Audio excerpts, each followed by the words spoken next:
navigation system said turn right, but that was not the right move. The driver got stuck on the Metro North tracks in Bedford. His car was destroyed by a speeding train. Hello, everyone. I'm Brian Connie-Bear. And I'm Janine Rose. Believe it or not, it is the second time something like this has happened. The computer voice actually told Jose Silva of White Plains to make a right, and he did, right onto the train tracks where his vehicle got stuck.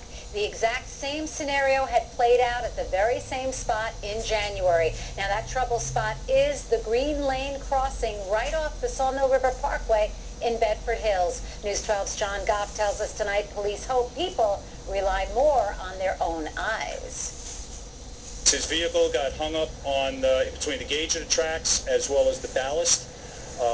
He was with two other persons in the vehicle.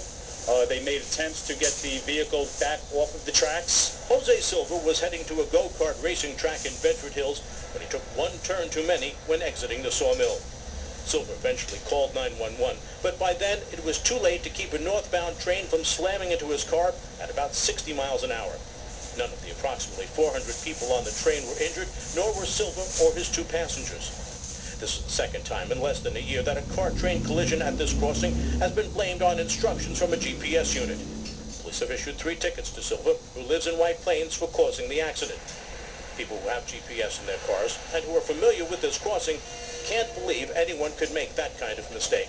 I think he's dumb, frankly. I mean, you have to look where you're going. You don't just follow the GPS. I don't understand. I have GPS in my car. It tells you where to turn, it tells you turns coming up, but you have to use some common sense. What did people do before they had GPS? You know, they had to read the signs. There's pavement markings here that are clearly marked. They're unobstructed, and although the GPS gave advice to make a turn, if he was paying attention to the road, it might not have happened. We're here at the Green Lane Railroad crossing in Bedford Hills. Now, GPS units are helpful in finding our way around, but experts point out they are still machines.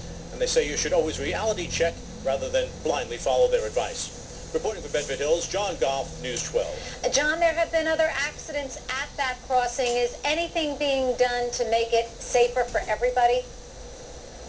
Well, the State Department of Transportation is spending about $250,000 improving the crossing here. But the thing to remember with all of this is that even if you spend $250,000, it's really not going to provide a lot of safety if you don't watch where you're going.